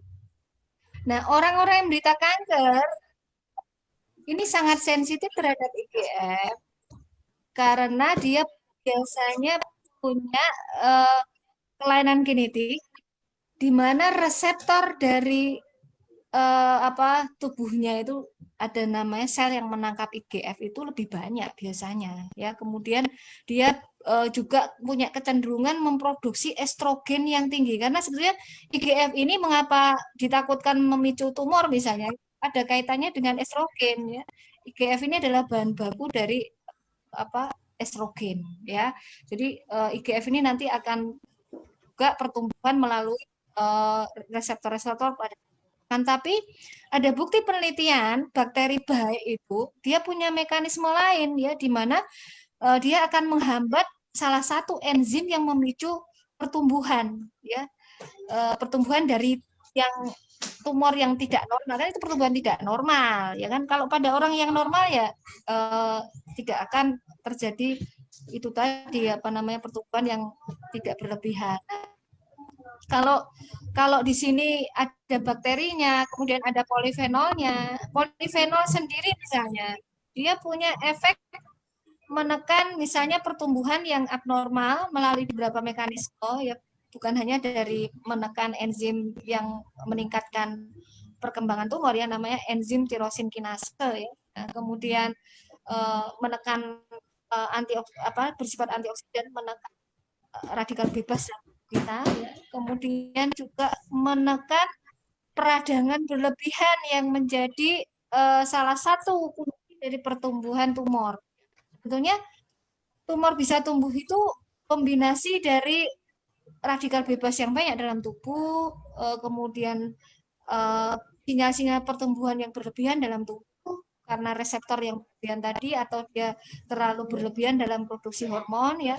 Kemudian adanya peradangan yang kronik ya, yang sebetulnya kalau kita konsumsi sesuatu yang mengandung polifenol ditambah bakteri baik ditambah serat, ya tentunya akan ada mekanisme-mekanisme lain yang ya akan menghambat efek negatif. Jadi misalnya tadi tirosin kinase tadi ya, dengan memproduksi enzim menghambat sesuatu yang menghambat enzim tirosin kinase ya, kemudian juga mempengaruhi natural killer ya. Jadi nggak usah khawatir ya, walaupun IGF-1 naik karena dia dihambat oleh komponen lain dari suplemen ini ya, dia menghambat tirosin kinase, kemudian menghambat radikal bebas, dia memicu natural killer, tentunya negatif ini diharapkan tidak akan terjadi. Ya, walaupun tetap kita harus melihat dengan penelitian-penelitian yang menguji ya, apakah ini punya efek samping atau tidak. Tapi sesuatu bisa diizinkan dipasarkan, kalau itu berupa makanan izinnya, pasti sudah melewati uji toksisitas, nggak mungkin tidak melewati uji toksisitas ya. Apalagi kalau itu dikhawatirkan memicu misalnya hormon ya, maka di sini apalagi dia berasal dari stem cell ya. Stem cell itu untuk bisa dipasarkan dia harus melewati uji supaya dia tidak menyebabkan yang namanya tumorigenesis ya, tidak menyebabkan kanker ya. Nah, yang pada usus ini bukan stem cell sebetulnya, akan tetapi sekretom namanya, sesuatu yang diproduksi oleh stem cell, yaitu berupa peptida. Peptida ini protein ya, jadi bukan stem cell hidup ya. Peptida kemudian kolagen itu bisa merangsang stem cell pada tubuh kita supaya diaktifkan memperbaiki tubuh kita sendiri. Jadi yang ditransfer ini bukan stem cell hidup dari salmon, bukan.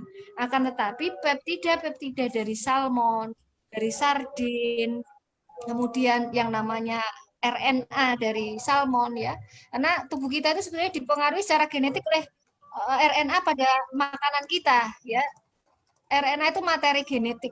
Materi genetik namanya ribonukleik acid yang dia bisa mempengaruhi gen kita ya. Ada yang namanya mikroRNA. Nah, mikroRNA ini bisa mempengaruhi ke tingkat genetik kita. Jadi mengapa orang disebutkan ada quote you are what you eat. You are what you eat itu karena mikroRNA pada itu bisa mempengaruhi secara genetik kita.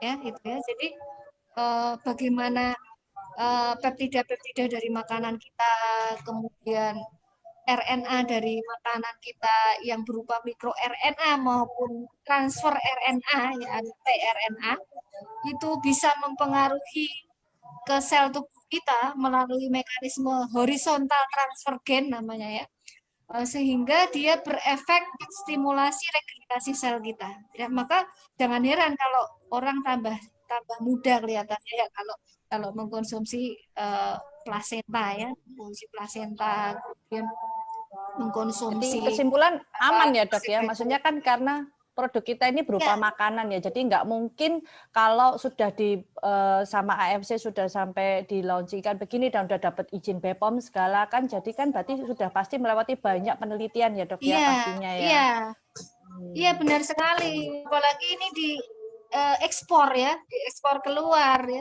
Syarat-syarat untuk bisa diekspor apalagi di Jepang itu sangat ketat. Nggak mungkin dia tidak akan melewati uji safety ya namanya. Jadi kalau untuk makanan itu kan yang terpenting uji safety ya. Karena kan ini makanan, berbeda dengan obat. Kalau obat kan ada uji efektivitas, uji apalagi uji post marketing surveillance ya, karena kalau dia ada efek samping gitu ya. Kalau ini makanan, efek samping dari makanan tuh kalau kita makan dalam konsumsi yang sangat besar kan. Nah ini kan ada dosisnya juga ya. Misalnya Diabetasol itu kan juga makanan ya, dimasarkan sebagai makanan misalnya. Kan ada dosisnya. Ya asal kita mengkonsumsi sesuai anjuran ya nggak masalah ya, walaupun kita harus hati-hati misalnya pada orang tertentu yang alergi ya, alergi misalnya ikan gitu ya, maka kalau itu produk yang mengandung ikan ya kita harus hati-hati, bukan berarti tidak boleh ya. Mungkin dengan dosis kecil dulu ya, karena ini seperti terapi alergi makanan ya. Kalau kita alergi, terapinya itu namanya desensitisasi.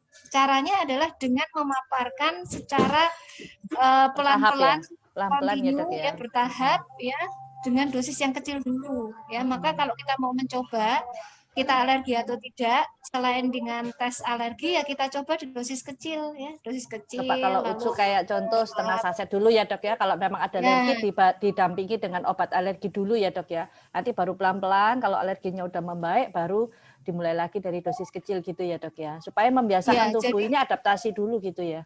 Ya benar. Jadi tidak perlu didampingi obat alergi ya. Jadi kalau memang alerginya berat ya hentikan dulu ya. Nanti coba lagi dengan dosis yang lebih kecil tapi sering gitu. Nanti lama-lama tubuh akan mentoleransi. Dan kalau kita bicara sesuatu yang kita makan, sistem imun di dalam saluran cerna itu cenderung toleran. Ya. Maka salah satu yang menyulitkan kita melakukan inovasi vaksin melalui saluran cerna itu adalah kita membutuhkan zat yang menambah vaksin itu bisa memicu peradangan, karena kalau kita berikan saja vaksin itu kecenderungannya vaksin itu tidak akan meningkatkan sistem imun tapi justru ditoleransi oleh sistem imun kita gitu ya. Jadi sebetulnya saluran cerna kita itu sangat toleran, mau tiap hari kita makan banyak sekali antigen juga nggak apa-apa kok gitu loh. Jadi harusnya tidak perlu ada ketakutan seperti itu, kecuali kalau kita punya kebocoran usus yang sangat berat. Ya, memang harus hati-hati kalau kita punya kebocoran usus yang sangat berat. Tapi orang-orang yang bocor ususnya sangat berat tuh rata-rata ya sudah kondisinya sudah ini ya, sudah parah sekali. Bisa jadi mereka sudah koma, sudah dalam kondisi perawatan di rumah sakit yang berat gitu ya. Jadi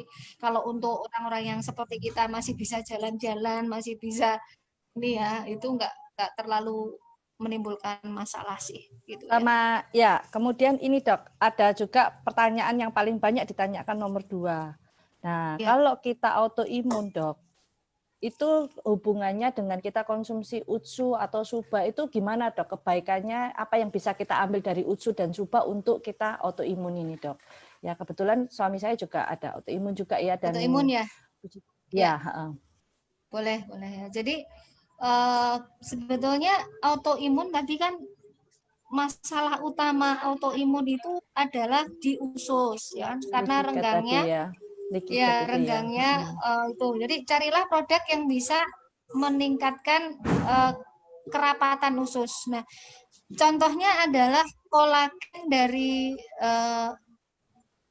makanan kita ya, kolagen dari makanan kita. Nah, kebetulan Utsukushi itu kolagen ya, ada kolagen, kemudian ada polifenol juga tadi ya, vitamin A ya, vitamin D dari buah-buahan, ekstrak buahnya ya, kan ada ekstrak buahnya ya. Buah-buahan tuh rata-rata punya vitamin A. Kemudian kalau ikan itu ada vitamin D-nya ya. Kemudian belum lagi peptidanya ya. Jadi polifenolnya. Semuanya itu dia akan memperbaiki usus dan menyeimbangkan sistem imun di usus yang efeknya nanti akan ke seluruh tubuh. Ya, jadi sebenarnya autoimun ini justru pertama kali carilah suplemen yang memperbaiki ususnya. Ya, lalu perlu diperhatikan juga diet ya tentunya. Ya, diet harus kayak serat tadi ya. Kemudian pola hidup, terutama pola hidup itu kaitannya dengan tidur. Kenapa tidur ya? Karena saat tidur itu bukan hanya saat untuk istirahat ya. Saat tidur itu tubuh kita ibarat mobil, itu saat mobil kita itu diservis, ganti oli ya, kemudian semua dicek semuanya ya, dicek ada kerusakan atau tidak. Kalau ada kerusakan, maka tubuh akan diperbaiki dengan yang namanya hormon melatonin ya. Hormon melatonin ini berasal dari metabolisme metabolit dari makanan kita, yaitu asam amino yang namanya triptofan. Nah, triptofan ini ada pada marin plasenta, ya, seperti Suba ya, pada suba, ya, pada subarasi. suba. Ya, benar lah. Kemudian yang perlu kita ingat dalam perbaikan sel ini dibutuhkan vitamin D. Nah, vitamin D itu untuk metabolisme dibutuhkan magnesium. Ya, magnesium ini ada pada salmon milk ya, ada pada salmon milk ya. Jadi salmon milk itu salah satu sumber dari magnesium ya. Selain itu omega 3 itu juga menyeimbangkan sistem imun ya. Omega 3 dia biasanya meningkatkan yang namanya T regulator ya, sel yang berfungsi mengerem dari peradangan. Nah, orang yang autoimun itu butuh sel yang mengerem ini, ya. Kemudian bakteri baik itu juga meningkatkan jumlah T regulator ini ya. Jadi sel-sel yang berfungsi mengerem. Jadi saya kira misalnya kita mau mengkombinasikan keduanya boleh-boleh aja sih, boleh-boleh aja. Itu ya, Dok, tapi ya. tetap dengan melihat kondisi derajat penyakitnya ya. Misalnya kalau dia punya autoimun yang menyerang usus seperti inflammatory bowel disease ya, kita harus hati-hati juga. Akan tetapi ada bukti memang peradangan pada usus baik dengan pemberian bifidobakterium dan enterococcus saja ya. Artinya kalau di situ ada tambahan polifenol, ada tambahan omega 3, ada kolagennya, insya Allah bagus lagi kan. Kalau misalnya kita meneliti ulang ya, formula yang berbeda, yang di situ ada kandungan kolagen, ada kandungan mineral dari salmon milk itu tadi ya. Kemudian ada vitamin D-nya juga kan dari salmon kan gitu. Betul, Terus ya. apa namanya polifenol tadi kan, polifenol tadi bisa dilihat dia bisa meningkatkan T regulator ya kan. Nah, jadi nggak usah Bisa takut. radang juga tadi ya, Dok ya. Iya, Kan bisa kalau untuk radangan. menekan radang. Ya biasa kan kalau orang Ya. autoimun apalagi rheumatoid arthritis itu kan paling mudah radang ya, Dok Iya, ya. benar. Apalagi kalau yang seperti lupus ya, seperti saya ini menderita lupus ya. Organ-organ yang sudah diserang otomatis diregenerasi. Nah, kalau dalam terapi regeneratif yang digunakan yang hanya bisa digunakan adalah stem cell ya, stem cell. Akan tapi stem cell manusia sendiri harus dilihat sumbernya. Dia sumbernya dari embryonic stem cell dari misalnya darah dari tali pusat misalnya, dia akan bersifat embryonic stem cell, maka ada efek samping ya, ada efek samping ke tumorigenesis yang dikatakannya justru memicu kanker ya. Akan tapi kalau dia hanya berupa sekretomnya, ya sekretomnya tentu tidak.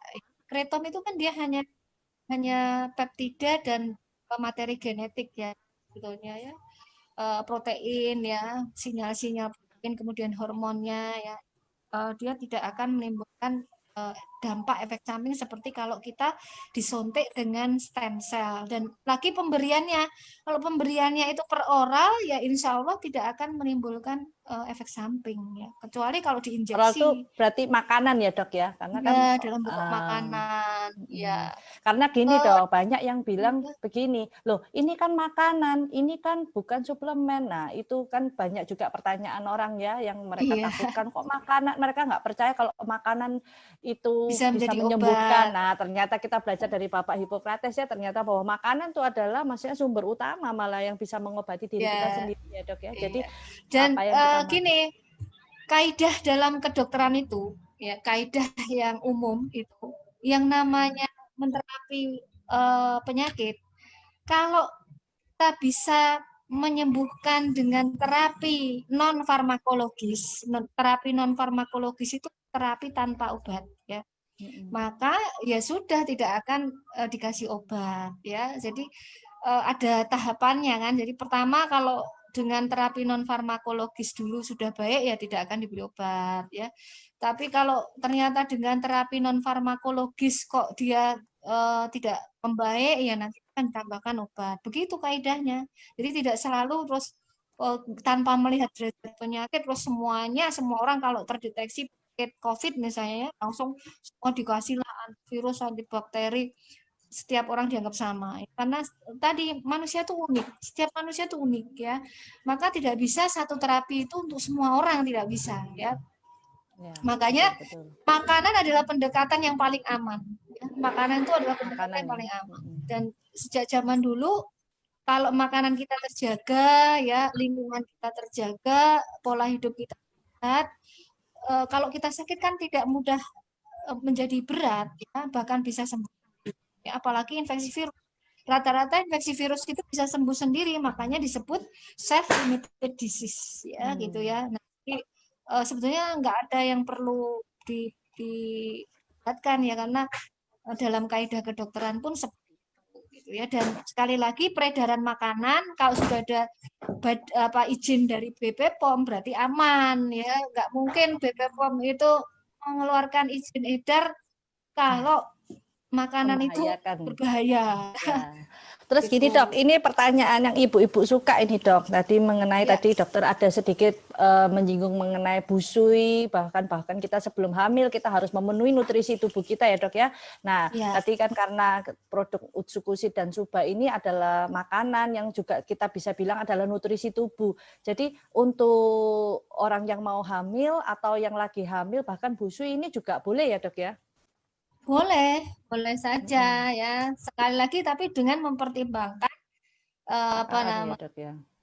ada tidaknya mungkin alergi gitu Oh ya. iya. Kemudian diet dan pola hidup itu juga penting ya. Sesuatu kadang Pengaruh kita ya. kalau menganggap ini aduh udah konsumsi ini terus kita makannya jadi sembarangan, pola hidup kita sembarangan ya. Sama aja Rata-rata orang bohong ya sakit dok ya. kanker misalnya ya orang sakit kanker atau orang nggak bisa hamil itu ya atau dia hamil bermasalah gitu ya itu kalau kita mau koreksi nih ya kita evaluasi ternyata pola hidupnya yang jelek ya makanannya sukanya misalnya mie ayam bakso ya terus kurang serat Gorengan. lah ya Oh, kurang serat. gorengan dan apa namanya Faktor tidur pola juga pengaruh ya tidurnya dok ya. ya pengaruh maka tidur itu harus jam 9 malam sudah tidur makan juga kalau bisa jangan yang berat-berat kalau malam ya jam 7 malam itu sudah makan ya supaya usus bersih sehingga melatonin atau hormon yang bertugas untuk memperbaiki tubuh kita tadi bisa diproduksi dengan baik dan melancarkan tugasnya dengan baik ya. Jadi melatonin itu harus diproduksi secara maksimal pada jam 10 malam ya. Melatonin itu cirinya kalau diproduksi dia akan menimbulkan rasa kantuk ya kita pasti ngantuk sekali kalau jam 10. Nah itu sebetulnya sistem tubuh kita baik. Nah kita harus ikuti alarm ngantuk tadi ya kalau ngantuk ya tidur jangan malah minum kopi terus nanti nonton apa saya punya satu pasien yang saya dampingi jadi kebetulan saya ini mendampingi orang yang sakit kanker yang stadium lanjut ya pengabdian ilmu saya begitu ya saya mendampingi untuk bagaimana mengubah perilaku mereka supaya mereka menjadi saya punya satu pasien umur 79 tahun dia itu kalau malam sukanya nonton bola jadi jam 2 malam dia pasti bangun jam 2 malam bangun bukan untuk sholat atau bukan untuk ibadah ya tapi untuk nonton bola jadi dan sekarang gara-gara kebiasaan yang seperti itu ya kena kanker usus ya. Jadi kalau kita teliti ternyata orang-orang yang sakit kanker itu rata-rata suka begadang, kurang cahaya matahari ya, kurang sinar matahari sehingga vitamin D-nya rendah. Vitamin D-nya rendah, hormon melatoninnya rendah, ya, dia suka begadang. Nah, selain tidur malam, tidur siang juga perlu ya, karena kalau siang hari kita terpapar sinar matahari itu secara genetik DNA kita banyak yang rusak ya. Sinar matahari itu adalah gelombang elektromagnetik yang bisa merusak tubuh kita ya karena secara apa namanya paparannya yang menembus kalau terutama kalau terik-teriknya itu ya dia akan menembus kulit kita dan merusak DNA kita. Nah, pada saat teriknya sinar matahari itu sebenarnya kita ada waktu untuk tidur sebentar ya, sekitar 30 menit gitu ya. Dan ini penelitian sudah banyak dibuktikan bahwa dengan tidur sejenak pada siang hari bisa ambil sebelum jam 12 atau sudah jam 12 ya. Tapi tidak boleh lebih dari 30 menit ya. Kemudian jangan tidur di waktu yang salah ya. Misalnya waktu yang salah itu adalah waktu antara jam 3 sampai jam 18.00 ya karena ada banyak penelitian kalau kita tidur terlalu lama pada jam itu akan muncul yang namanya sindrom stres. Jadi kita kayak orang stres, linglung, Makanya kalau disorientasi. jamnya nggak tepat, biasa orang itu moodnya nggak bagus ya dok ya. Memang Ya, banyak sih yang stres, kayak gitu. depresi, kurang semangat. Dan di Nah. Jepang sendiri mulai dibiasakan siang itu benar kata dokter, napping sebentar 30 menit itu ya dok ya. Makanya mereka Benar, di bahkan kantor itu sampai disiapin di pekerja-pekerja bantal. iya dikasih ini kursi yang khusus kayak di pesawat itu yang kelas bisnis itu bisa tidur gitu. Iya, sampai segitunya. Di Taiwan juga. Jadi ini perlu kita terapkan, apalagi sekarang kan work from home ya, work from home, jadi bisalah kita tidur siang ya, gitu ya. Jadi kalau malam ingat nggak boleh tidur terlalu malam. WA-nya dimatikan semua lah, semua gadget dimatikan ya, karena radiasi pun juga pengaruh ya. Gadget kita tuh memancarkan radiasi. Jadi mutasi gen itu salah satunya dari radiasi dari gelombang-gelombang elektromagnetik kan oleh alat-alat yang kita gunakan ya. Ya, ada pertanyaan lagi? Nah, ini kebetulan kan dokter ini kan lebih mengenal tentang autoimun dan cancer. Jadi makanya saya bawanya ini pembahasan yang lebih ke autoimun. Tadi saya juga udah tanyakan yang tentang cancer yang IGF-1 sudah mudah-mudahan bisa menjawab ya, dan kemudian juga usus tadi. Nah, ini juga ada sedikit pertanyaan, apakah konsumsi ini kan lagi masa pandemi ya dok ya, banyak yang tanya, tadi juga dokter ada singgung bahwa kalau masa COVID ini banyak penelitian juga menggunakan bakteri Bifidum longum tadi ya dok ya. Nah, berarti kan Utsukushi ini tidak kurang lebih setidaknya juga bisa membantu ya, kita nggak pernah klaim sebagai obat ya, tapi setidaknya bisa membantu ya, karena kan orang COVID ini juga butuh nutrisi ya dok ya, gitu ya dok ya. Benar ya.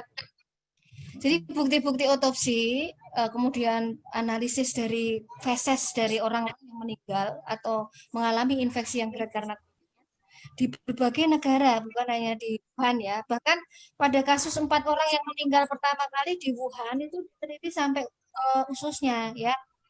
Itu ternyata ada bukti bahwa ada kekurangan Lactobacillus, kemudian Bifidobacterium ya, kemudian Enterobacter. Nah, kenapa di Austria mereka menggunakan Bifidobacterium, Lactobacillus, jadi multispesies bakteri ya, karena mereka tahu bahwa ternyata kekurangan bakterinya adalah itu. Nah, diharapkan dengan suplementasi satu formula simbiotik ya. Kalau di Austria itu yang digunakan inulin. Jadi mereka nggak pakai polifenol makanan, mereka hanya mengkombinasikan multispesies bakteri yang mengandung Bifidobacterium, Enterobacter, bakteri core tadi ya, Lactobacillus, dan ditambah inulin, ditambah magnesium, zinc, dan selenium. Jadi hanya itu saja. Itu sekarang sudah fase uji klinis loh, bayangkan. Ya. Nah, makanya walaupun belum ada penelitian, kalau kita ternyata ada bukti empiris, apalagi ini makanan yang sudah dikonsumsi orang banyak, ya justru ini baik karena ini akan mengurangi orang yang sakit berat yang harus masuk rumah sakit, dan ini akan menurunkan beban tenaga kesehatan dan fasilitas kesehatan dan pemerintah ya. Sebagian besar sebetulnya dari data epidemiologi bisa sembuh kan gitu ya, bisa sembuhnya bahkan tanpa pengobatan loh ya, dari makanannya yang sehat itu bisa kok ya. Artinya kalau kita derajatnya ringan sedang terus kita mau konsumsi itu ya insya Allah bisa membantu. Bahkan di protokol kesehatan yang dikeluarkan Kementerian Kesehatan juga diakomodasi penggunaan suplemen-suplemen, termasuk di situ ada probiotik tentunya ya. Di Zhenjiang misalnya ya, Zhenjiang University ya, yang salah satu universitas besar yang di Cina yang mengeluarkan protokol untuk obatan COVID itu memasukkan juga probiotik ya untuk terapi dan ya. Jadi tidak bertentangan ya, tidak bertentangan dan tidak perlu diperdebatkan, tidak perlu dipertentangkan ya, tidak perlu dicari-cari kesalahannya karena memang ini hanya makanan yang membantu gitu ya. Dan kalau dalam kaidah kedokteran, kalau dengan makanan ini saja cukup ya tidak butuh terapi farmakologi gitu ya. Nah, makanya itu juga sedikit banyak sih memang customer saya kebetulan yang COVID juga banyak terbantu sih Bu. Cuman ya kita nggak Dok, cuman kita nggak pernah klaim bahwa ini adalah obat COVID, tapi kita bilang ini adalah nutrisi yang membantu. Karena kebetulan juga tadi pembahasan Dr. Susi kan, wah ternyata COVID itu juga bermasalahnya di usus. Dan sedangkan UTSU ini kan makanan yang memang saya lihat juga mentargetnya untuk perbaikan usus ya, menyeimbangkan ekosistem tadi ya Dok ya. Yang awal-awal dokter ada bilang bahwa tubuh yang sehat itu harus ada ekosistem yang seimbang gitu loh untuk masa bakteri-bakterinya itu ya. Dan di UTSU ini kan dia bisa membantu menyeimbangkan. Iya benar, dan tadi loh bakteri core ya, tadi kita perhatikan bakteri core ya, bakteri core-nya kan di situ ada enterobakter ya, enterococcus ya, kemudian ada Bifidobacterium ya, jadi mengapa kok formulasinya di sini kita melihat di USU ada itu ya, karena itu merupakan bakteri inti dalam keseimbangan usus kita ya, jadi dan ini terbukti pada banyak penyakit ternyata yang hilang adalah bakteri core ya, bakteri-bakteri inti seperti Bifidobacterium, Lactobacillus ya, tadi yang saya sebutkan tadi ya. Oke Dok. Nah ini pertanyaan terakhir ini Dok. Tadi saya lihat ada beberapa pertanyaan yang gini. Mereka konsumsi mungkin mahnya nggak enak. Nah jadi kalau misalnya konsumsi usus subah terus mereka ini kembung atau mungkin mahnya nggak enak. Nah itu penanganannya enaknya gimana ya Dok ya untuk apa harus di stop dulu nanti dicoba lagi dengan dosis terkecil, takaran terkecil atau gimana mungkin bisa bantu Dok. Jadi kan seperti saya sampaikan tadi, salah satu yang menyebabkan kerusakan pada lambung ya, ini keluarnya pada lambung, itu adalah Helicobacter pylori yang berlebihan, ya kan? Helicobacter yang berlebihan ini biasanya karena kekurangan dari bakteri-bakteri yang lain. Nah, otomatis kita bisa mengkonsumsi suplemen-suplemen probiotik yang mengandung bakteri-bakteri yang lain yang itu. Ya, selain itu juga memperhatikan makanan kita. Ya, jadi ada diet yang perlu kita hindari kalau kita lambung. Misalnya diet yang pedas, diet yang mengiritasi lambung, obat-obatan yang mengiritasi lambung ya. Kemudian diet yang menyebabkan banyaknya gas ya. Contohnya berat dari makanan yang menimbulkan gas adalah seperti kol ya. Jadi kol ya, kol tahu ya.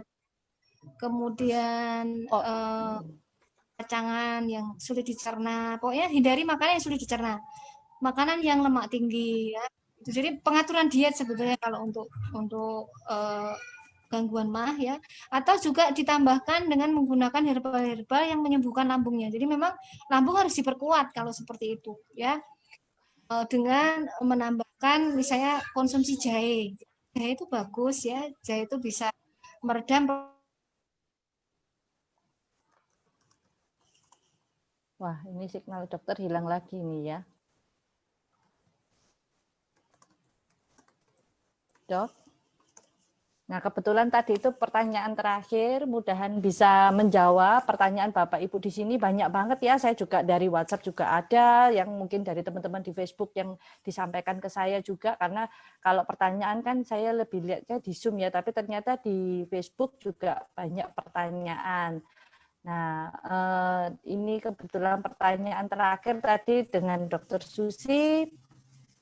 Semoga bisa menjawab. Nah, perlu saya tarik kesimpulan, saya bukan dokter, tapi saya mencoba membantu juga memahami juga apa tadi penjelasan Dr. Susi, bahwa saya sendiri juga sebagai konsumen, saya juga pemakai, semua konsumsi, dan sampai saat ini puji Tuhan dan banyak perkembangan baik ya bagi tubuh kita. Tapi juga pesan dari Dr. Susi dan juga rekan-rekan dokter yang ada di Konnichiwa Tim, bahwa kita itu tidak bisa, pola makan kita juga perlu kita jaga. Nah dari situ saya banyak belajar, ternyata mau sebaik apapun nutrisi kita, mau sebaik apapun obat atau suplemen kita yang kita konsumsi, itu tidak akan berpengaruh besar pada saat pola hidup kita nggak bagus. Sama kayak tadi yang Dokter Susi bicara sebelumnya di awal ya, bahwa pola tidur juga mempengaruhi. Makanya saya juga dulu sering begadang ya, tapi sekarang saya sejak konsumsi Suba, wah enak tidur. Nah ini bukan iklan, bukan apa ya, tapi ini pengalaman pribadi saya. Jadi dari situ saya juga mulai belajar merubah pola tidur saya, pola makan juga saya mulai jaga. Saya kebetulan keluarga semua diabetes, papa saya juga meninggal karena diabetes. Dari situ saya menjaga dari awal, wah saya ada turunan diabetes nih, jadi saya harus menjaga gula. Jadi saya makanan yang mengandung gula tinggi saya mulai batasin gitu. Jadi bukan berarti mentang-mentang sekarang ada Suba, ada Utsu, saya konsumsi gulanya makin gila-gilaan. Memang sesekali ya, kadang kita kepengen ya, saya paling suka cake kan.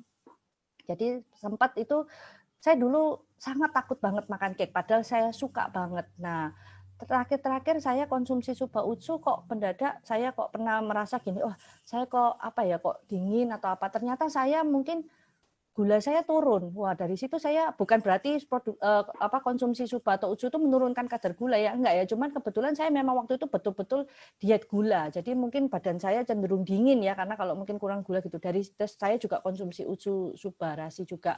Nah, dari situ saya merasa wah, saya berarti lebih terkontrol ya. Nah, pelan-pelan saya berani makan sedikit-sedikit meskipun enggak banyak. Dari situ lebih tidaknya ada jaga. Jadi selain kita jaga makan, pola hidup juga, dan dengan nutrisi yang tepat, itu tubuh kita ya insya Allah kalau kita bilang ya itu bisa mencegah kita dari sakit penyakit. Saya rasa itu aja. Mungkin Dokter Susilo ini nggak bisa kembali karena signalnya juga kurang bagus. Saya tutup hari Minggu ini. Selamat hari Minggu buat saudara Bapak Ibu sekalian. Terima kasih telah mendengarkan Semcast dari Dokter Susilo ini. Sampai berjumpa lagi, sampai ketemu minggu depan dengan dokter yang berbeda. Oke, thank you Angga, saya kembalikan. Ya, thank you semuanya. Selamat sore, gitu aja. Udah ditutup. Makasih. Oke, makasih.